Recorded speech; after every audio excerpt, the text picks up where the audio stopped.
It's the Daily Talk Show, episode 837. Happy weekend banter. Welcome back, Georgie Boy and Mr. 97. Thank you. How are we, lads? Lads. The boys. The boys are back in town. Yeah. Hang on. Sorry, Bodie's just F with my lighting. Oh, no. There we go. That's better. Oh, no. Just lost the tint of orange. Didn't make a big difference, but that's okay.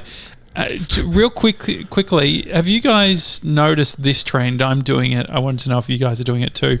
Well, if you're doing it, I'm definitely not doing it because I'm nothing like you, mate.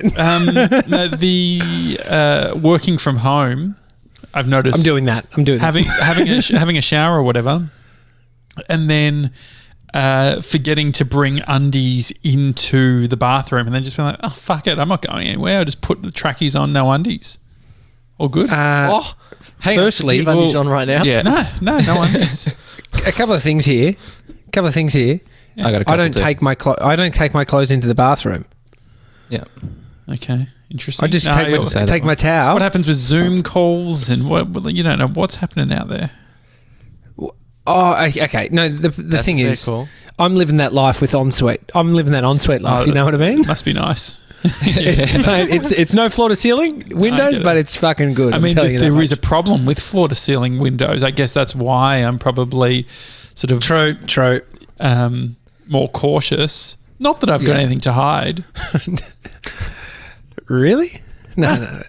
I get it, but I will say I'm all for it, Josh. I've got no problem with free balling. I've been known to spend a whole day at the office in a pair of jeans free balling. Oh no. Well, that's, really? I don't know how. Don't judge me, Mason, you absolute rat. What are you doing? No. Look, free balling in jeans, absolutely not. Yeah, I agree. Free balling in jeans I can is understand. like free balling in running shorts. It just shouldn't be done. Dude, it requires confidence. To be honest, I'd rather free ball in jeans than trackies. Personally. Really? Wow. Okay. Because you're not going to see. I get it. No, trackies just feels so like intrusive. Jeans, like they're a bit of a stiffer fabric. Yeah. So it's kind of like, I don't know. No, I see what you mean. You really see your penis shape when you're wearing trackies. And so if you are outdoors, like if you're going out, it's classic. It's just, you can tell if you're circumcised or not. That's okay. That's all right. Like working from home, I feel like that's no one's seeing my bottom half, but I do have to. Yeah, you do have to think about it when you're standing up or things like that. I will say, if you free ball in jeans, look, I don't advise it. It's a power move.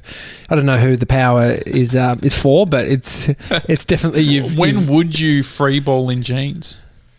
It's always if you've been to the gym and forgot to pack a pair of undies. Unrelatable. We're the same ones. You no way. And you've had a shower. Absolutely. I'm not going to go spend a day in sweaty jocks. I would rather spend a day, free balling in my jeans. There is one thing though, and if you are a fellow jean free baller, you become very self-conscious of your crack because you don't realise how cracky you get when you've got no undies in jeans. Are you wearing a belt? The guy that's not wearing undies is definitely not wearing a belt. He's not wearing a belt. He's not remembering to bring a belt, that's for sure. I forgot everything. But it's very... George nodded when I said the crack thing. He's feeling me. He knows the crack thing in jeans.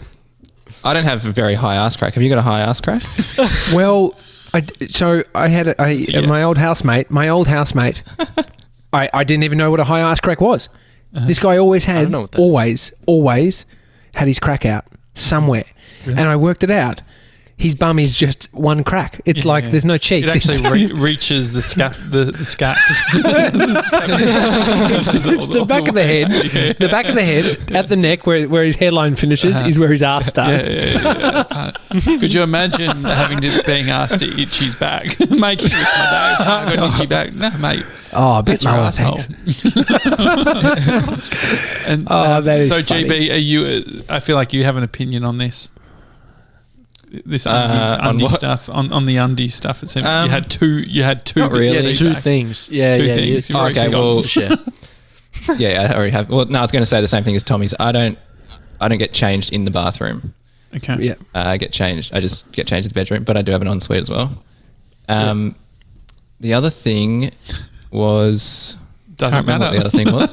Doesn't. I mean, my mum still buys me undies, so... Yeah. Well, do you know what you need? Like, not to harp on about it, but if you had a second brain, you would have put that into your drafts. I've told you about drafts. Oh. Have you downloaded and started using drafts? Okay. I'm glad you brought this up. I got it. Yeah. I downloaded it. I paid for it. So I got the pro version. Yeah, thank you.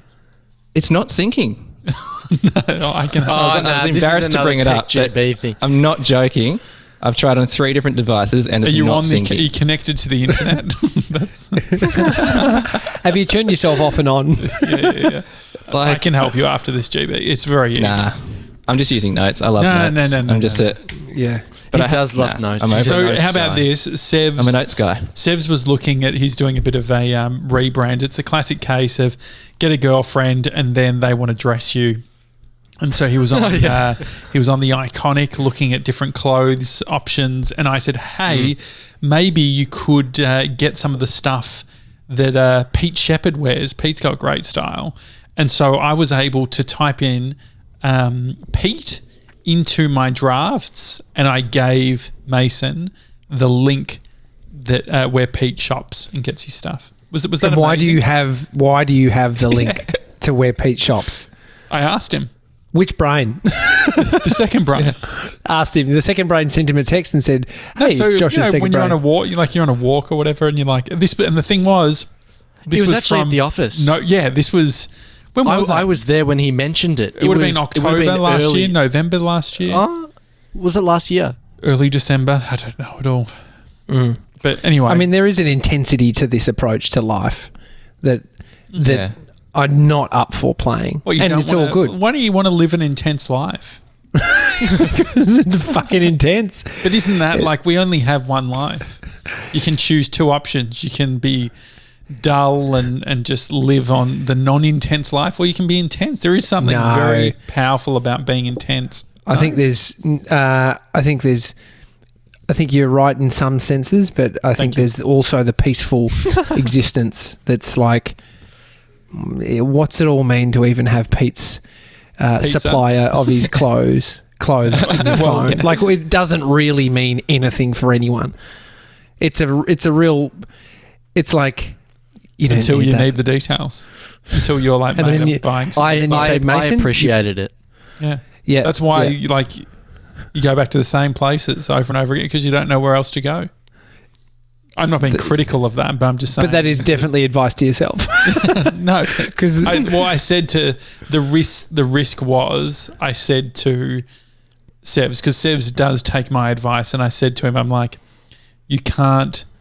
I can't be your style icon. You can't, because he has been using me as his style icon, which is why he wears the hoodies, the hats. I reckon he's so much more fashionable. Tommy, to be honest. Well, that's what I'm saying.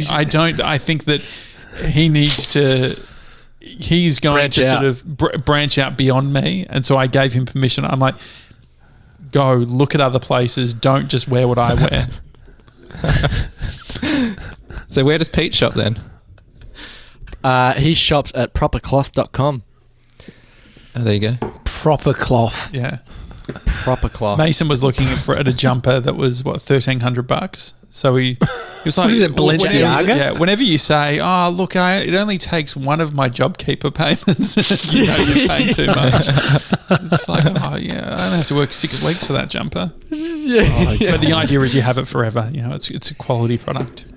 So this week, It's true. quite intense weather. There was a lot of wind. And I know that you and Sevs, Josh, had wind earlier in the week, but that was from your beans. Lentils. Did we talk The about lentils? Action. No, oh my god. I don't think I've farted that bad. Yeah. In my life. Yeah. Yeah. I actually don't like it. It was outrageous. Smell or power? Both. Just Yeah, all yeah. of Just it, gas. George. Yeah. Just Literally, windy. he could provide renewable energy for the entire suburb of Baldwin North with Wind his farm. farming. Wind farm. He powered a wind farm. and also The amount of turbines that I Natural pushed gas. around was outrageous. It'd go too bloody fast. Slow him down. I broke them all. Anyway, so really windy, and it just kind of picked up the other night. And next minute, we're all on the bloody text together. Oh, how windy is this? It's just, it was great chat. I appreciate it. You had a great video in there. Thank you. A little later that night, fucking internet went. Oh. Absolutely ropeable. Trying to do some uploads. No dice. Obviously, an outage. I respected the decision of Mother Nature that decided that I couldn't have internet. So I was like, going to bed, had an early night, woke up early, did some work. It was great. It was a godsend. Anyway, it's come back to bite us even worse than the internet. My mum called Amy. I got a message from Harry Lodge. Residents in almost 90 suburbs across Victoria have been urged to boil water due to electrical damage caused by winds and storms across Victoria on Thursday night. 3 people, including a 4-year-old boy, have been killed. Oh, that's fucking got a bit dark there. I was only bringing the fact that we had to boil water. We've been boiling water to drink. And that's how or you could just have cold water? Is Are you serious? Contaminated? No, you got to boil. Yes. So when you need to boil water, JJ, like you're either living on a property that's got a tank, a rain tank, and it's pulling water into the taps that you actually have to filter. And so the fucking weather has done something to the water. It's getting in your so tank. you actually need. I really want Not in my tank. It's in the actual fucking. Yeah, it'd be you too, Water Seb. supply. It'd be in your water Yeah, too. it's all right. Yeah, you'll be right. Spinach guy, frozen spinach guy. Frozen spinach. Yeah, Definitely you're got fine. some salmonella or Look, something. it actually can't be that bad. Well, Mason, what I mean? you were Like- saying, Sebs, you were saying that they're working out whether you've got, how towns are going with COVID based on the feces. So that I was reading an article that they're going to use sewage as an early warning sign to find COVID. So I don't know. I mean, I don't know what the actual process is in terms of detecting it, but they must just go down there and just take samples at a regular interval to find What a job. test for COVID. Wow. Because the contamination, I feel like, would spread pretty quickly. Like once it's all in there, then it can just go everywhere, right? Yeah. And so, TJ, what does this mean for you? So It's just So the heating up of the water, because I did want to buy. There's water bottles that you can get that have the pump bottle. The pump bit is a bit bigger and it's got all these minerals and sand, and you put that on first, and then you can just fucking get water. I could be walking along the Yarra River and just fucking fill up my bottle and drink. Dude, there's some YouTube videos of seeing just disgusting water go to clean. The thing about it, though, for those, I mean, I don't think it's that hectic, but I was going to say, Sevs, the Yarra water is urging residents to not drink it. Like, that is like, they're the fucking head of the water. It's That's really really- lucky you guys were all because making Baldwin's not on fun. the list. The thing is, TJ, how long were you saying, mate, water's free, water's endless, and here I am with 500 cans. Just cheers to you all. Your water tastes clean. like shit. Mine has raspberry. If that's not privilege, I don't know what is. Cheers. Did you end up getting the special from Woolies? Yeah, we did. Did you stock up? Yeah, Oh, we great. got a bunch. We also tried some San Pal, the orange one. Was great, but big. Orange Sandpel. You know he bought a lot when he's hasn't said the number. It's it's a bit obnoxious that he doesn't want to mention it. No, there was a lot. See? There's a lot. How many cans? Just give it a number. Give it a number. Tell us how many. It was It's a whole fridge shelf. No, we couldn't An fit them all in entire the fridge. packed. Well, there you go. So 24 boxes. 24, No, mate, more than 24. I drink 9 in a day. You're talking about like 96. Wow. There's a Do you lot reckon of you bought cans. 100? I know that people are listening to this just getting real angry, and that's fine. I How's your get it. piss? Fucking clear clear as a clearer than the bloody water that TJ's in drinking. Belen. Yours would be safer to drink than this bullshit. Yeah, and it fucking tastes a little bit like raspberry. What you want? Hey, after last Sunday's weekend banter, got a message from a mate of the show, Gideon Hine. He said, mate, love the Screenwriting Sunday. How can I get involved? How can I get involved? And so they're asking. How? they're asking. It's a segue. How do they get involved? I'll say it again. How do they get involved? GB, do you want to answer this one? How do they get involved? Well, you can. How do they get involved? That's a great question. How? Look, you can send us an email. Hide the Daily Talk Show. Registering your interest. Full emails, please. Yeah. And what will happen from there is The Josh will get subject back to line you. will be screenwriting, and then George will get back to you. George will get back to you, and you'll be on a list where George sends you an email each week with all of the screenplays that Josh and him have written so far.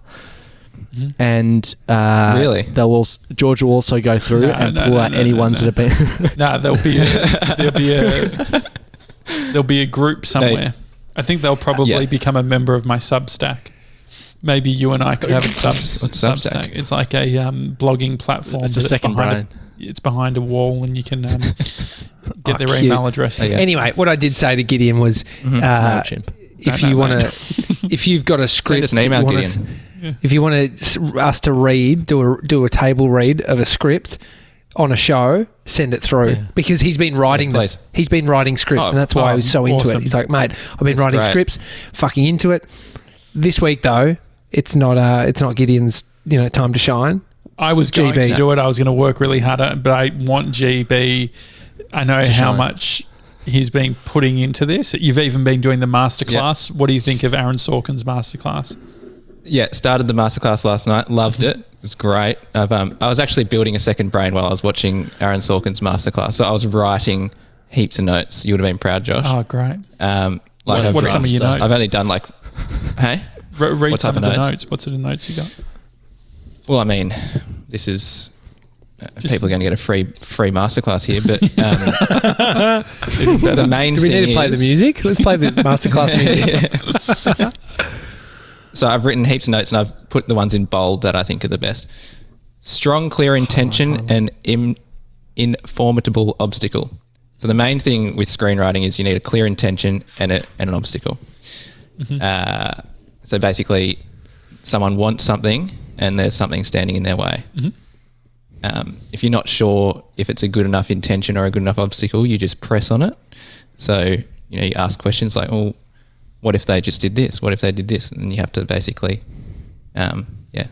make sure there's no plug up the holes, they say. Yeah. Well, so like an obstacle and intention, a good one would be TJ talked about the cafe that they went to.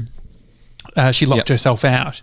And so you've got the obstacle and she needs to get inside. How is she, like, this is a very sort of like an obvious one, but it's like there's multiple ways. Was she going to smash the window or do this or do that? Yeah. Go on, JP. So intention and obstacle is that's the main thing. I was worried that you were going to go too dialogue heavy, because I don't know if you have read some of Aaron Sorkin's work. He doesn't have much action at all. It's all dialogue. Yeah. Well, so he said that a normal script is like 120 pages or something. It's a minute. It's a minute a page. Yeah. Minute a page, but his screenplays are about 200 pages, and it's still a lot of dialogue. Yeah, and it's not like a minute a page. Like if you hear, like he did The Social Network and Steve Jobs and West Wing, like they're very like fast paced, like back and forth. And the other thing too is on that sort of intention obstacle thing. So much of the dialogue that he's written is just two people struggling to communicate and understand each other. Like, that's why I think, like, with who was the guy that played Mark Zuckerberg? What's his name? Jesse Eisenberg. I always get confused between him and Andy Samberg. I always was thinking confused. Andy. No, I always get a little bit actually, but also they did that SNL sketch. They had Mark Zuckerberg, Andy Samberg, and Jesse Eisenberg. Oh, really? They all look the same. And a lizard. No, I always get confused with who's the guy from Juno? Oh yeah. Oh yeah. Michael Cena. Cera? No. Michael Cera. Yeah. Michael Cera? Not John Cena. Yeah, and then Michael I feel Cera. like Jack Post fits in the middle. Like Jack Post is of a similar vein for some reason. Definitely. Anyway, Sure. GB, do you want to tell us about the script that you've just sent through to us? Yep. So I was like, maybe I was trying to think of an idea. Thought I could do an idea based on something that's happened on the show this week. Mm-hmm. Fucking love it. And sort of rework it from there. Because one of the things that Aaron Sorkin talks about is finding your favourite short stories and then rewriting them, basically, as a little exercise. Right. Yeah, I love that. So I've sent you guys the script. Yep. First bit of feedback. So I use He didn't ask for it. Well, no, look, I'll give know what it's gonna it be. as your screen mentor, just like I'm Seb's style mentor. The printed with demonstration version of Fade In, whilst the formatting is great, having a watermark that says that you're using the demo software as someone who would be in Hollywood, I'd say, no. I mean, you've got to be able to invest in at least the software if you're getting serious. also It's similar advice to his fashion stuff. It's out of his depth. I think, or at least I'm sure you could probably use Adobe Acrobat to delete that demo writing.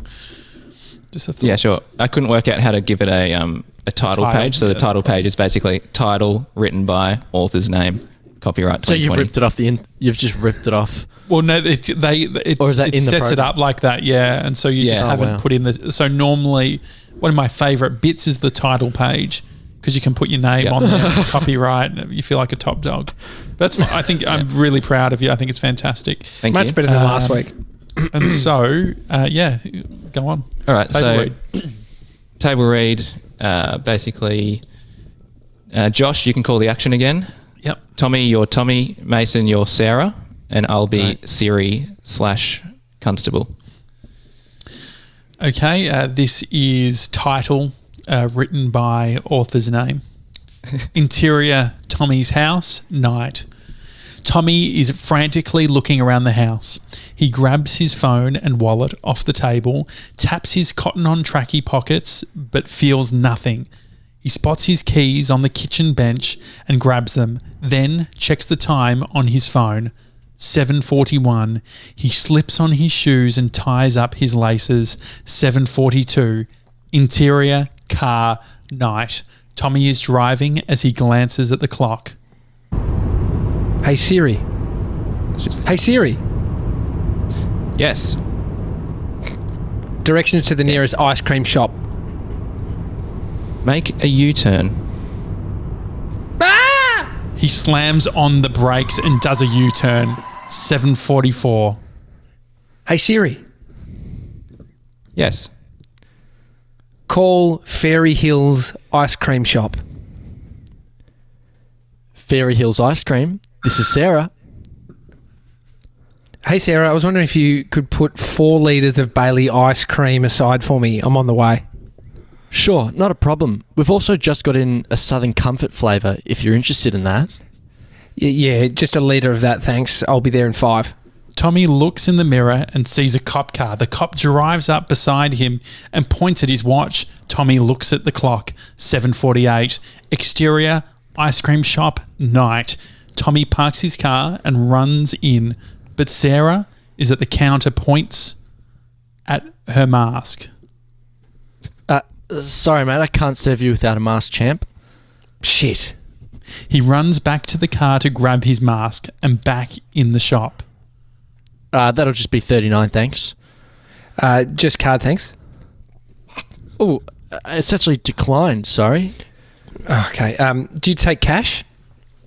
Nah, sorry, COVID. I'll just use the business card. All right, no worries. Yep, that's gone through. Have a nice night. Tommy hops back in his car and floors at home to beat the curfew. He gets home at 8:01 and there's a cop car waiting for him. As he pulls in, Josh is calling. Tommy answers. JJ, can I call you back, mate? Are the police there? Yeah, how did you know? I called them. I tracked you on Find My and saw you were on out of your house and wouldn't make it back before curfew. Why did you do that, you dog? Oh, why were you 1 minute late? Yeah, I had to do a U-turn. Nah, it's because you took a minute to tie your shoelaces. If you had lock laces, you wouldn't be in this situation. You deserve the fine. Here's your fine, sir. Now stay inside. Thanks, mate. I deserve it. There you go.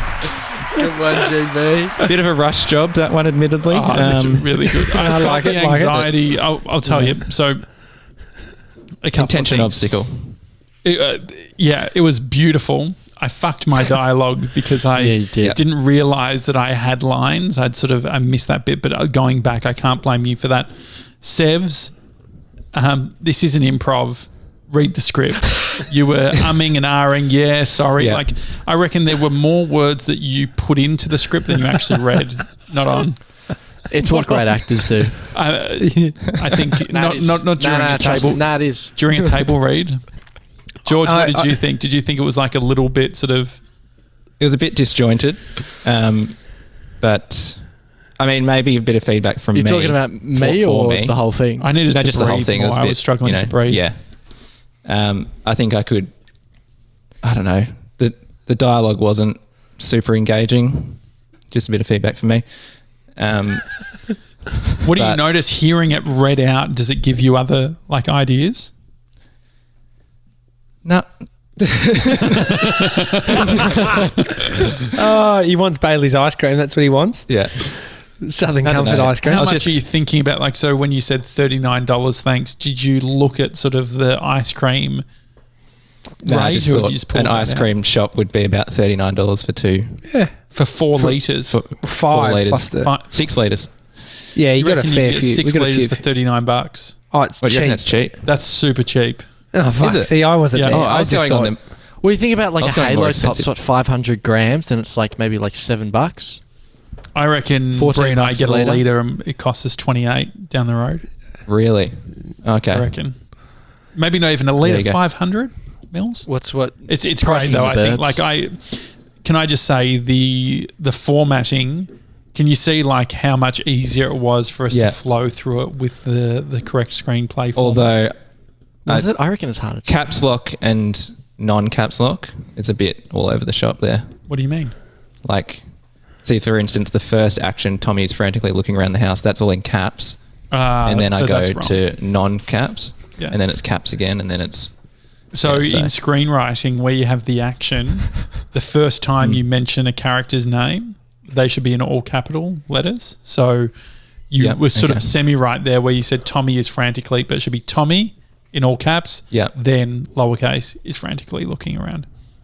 Yeah. But I think it's great. I think Well, I mean, it'd be good to... Yeah, if someone wants to send it in, Gideon... Send a script. Is that his name? Gideon? Yeah. yeah. Giddy. If he wants Yeah. to send in a script, we'll read it out on Sunday. Maybe there's a page limit because that will give us a good time. Yeah. So there's like a 3. How many 3 pages? That was a is 3 3-pager. minutes. Yep. Yeah. okay 3 pages of dialogue and scene, and then assigning characters. It's important. That I'll works probably well. put it on the iPad for me next time so I can have it. I think the reason why I struggled to read and the breathing stuff was because I had my neck turned. Or I think Sure. if I had the iPad and I was sort of front on, it would have been a better performance. If you were in a brace, it would have been okay. When they No, are we should doing get- table reads, neck brace. You just no, keep you straight. can I get teleprompter? I need teleprompter. yeah. I can't do this shit. What I was without going to say is what we should get when they do to make it a legit table read is you should do some lower Index. thirds for each box so we can see our character. it. Oh yeah. I mean, there's, yeah, go on. Teach. When they do a table read, like if you're doing Mission Impossible with Tom Cruise, we say Mason's putting in his little extra 2 cents. Is a table read bringing character vibes, or are they literally reading dialogue to see how it flows? Look, from what I've seen, you wouldn't go full. Like if you perform it at an extreme rate, people would probably be looking at you. He'd be laughed out of the room. Yeah. You know what will be great? Say that's not comedy. You haven't done comedy there. So, This script? sorry No, if you had. Sorry if it was it's a drama. a comedy. It's a drama. The Lockley thing was funny. Yeah. Looking at I've seen a family read of Modern Family where they're in a big room. It's like the whole cast, and they're laughing their asses off. And I was like, that is interesting. Like if you can get a laugh in a table read, it's probably going to be pretty funny when you shoot it. We should have probably been more supportive of laughing throughout. So maybe we needed to say, hey, if you find something funny, laugh. Yeah. But also, a table read is the ultimate circle jerk, isn't it? You sort of are all in a room around a table and everyone's vibing. You're all paid to be there. You're fucking excited that there's this show that's on. Yeah. What I love is the same show can be written by multiple people. So I'm watching this thing called Kingdom. It's that UFC gym based in Venice. And but each episode, like maybe they do like 3 and then there's a whole new writer for the same characters, but it's giving their taste. It's amazing that you can... Like, do they sort of lead with it, do they? It's up in the front titles, written by this episode, written by... And so, you get multiple writers across a season, which I thought was really cool because then you're getting a different vibe, but it's still the same character just needing to do different shit. It's that blows my mind. Just a quick little tidbit on that. If you have a bunch of ideas, but it's all set in the same location, you're most likely thinking of a TV show. But if you have an idea where like the characters die in the end, feature film. Really? Yeah. So if you like Friends or something, it's like, or like Seinfeld, it's like a sitcom, right? It's all in the same sort of spots. Yeah. Otherwise, if they're all dying, it'd be a sitcom. That's the laugh cue, guys. Get it? Whoops. Oh God. Audio jungle.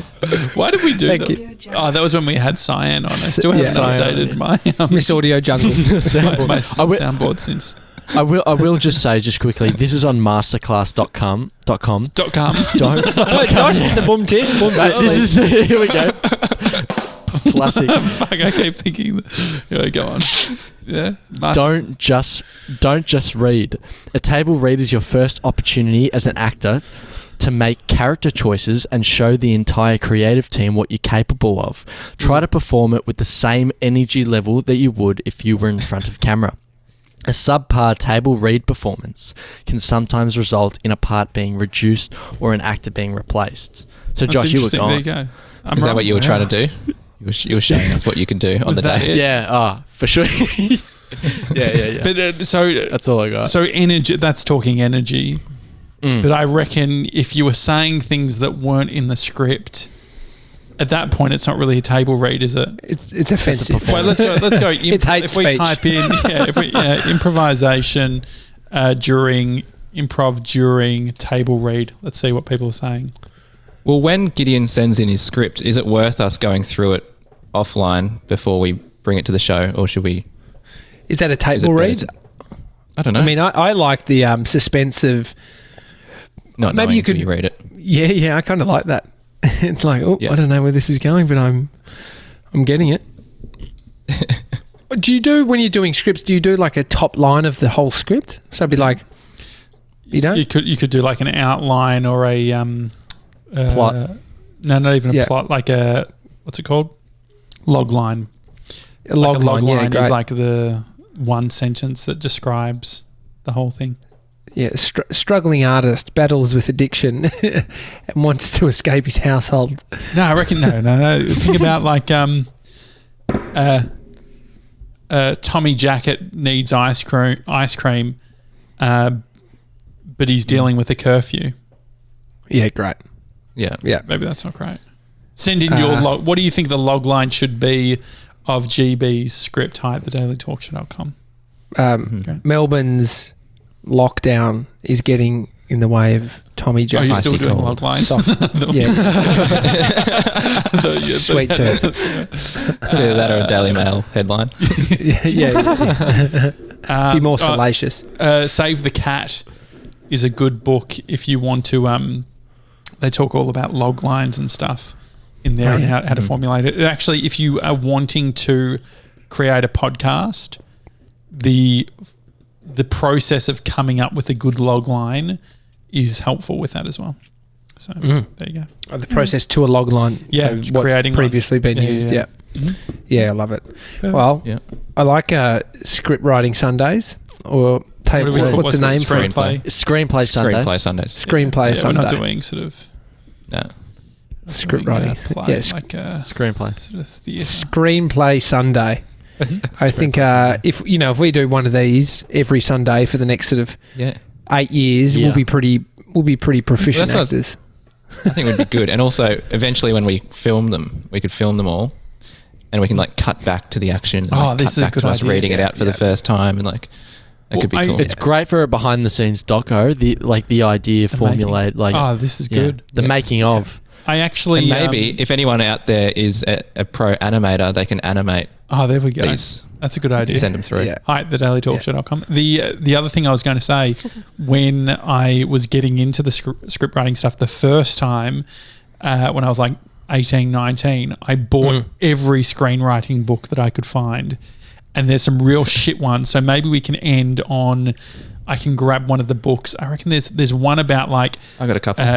Your screenplay's bad, or so, some of these are real, just screenplays for dummies. Yeah. Let me have a look. Stand that by. sort of vibe. Just quickly, while you have your headphones on still, Josh, I'll tell this story. Pat Flynn, who is he's got some online courses and stuff. He's been around for a long time. Had a podcast for a long time. I saw on his Instagram account he posted a photo of him holding a printed script, and it's an original of a draft of Back to the Future, I'm pretty sure.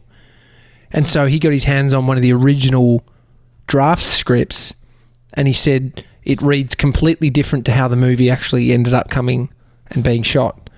And it's like his prized possession owning an original script. Would you be into having a physical script that may have been handled by actors or...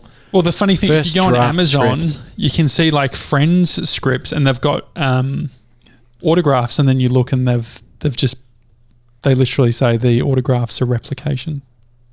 Oh, really? It's you wouldn't know. It's probably on archive.org. Yeah, it's a stamp. So this is a book that I'll read a piece out of. How not to write a screenplay. 101 common mistakes most screenwriters make. And how many did George make? Keeping the caps lock key on. Okay, ready? Go for it. Oh, I don't like the format of this. Here we go. There's the first one. Yeah. Look at him just criticising a fucking author of an actual book. So there's form, content, development. Which area do you want to learn from? Form, content, or development? I thought we were reading them already.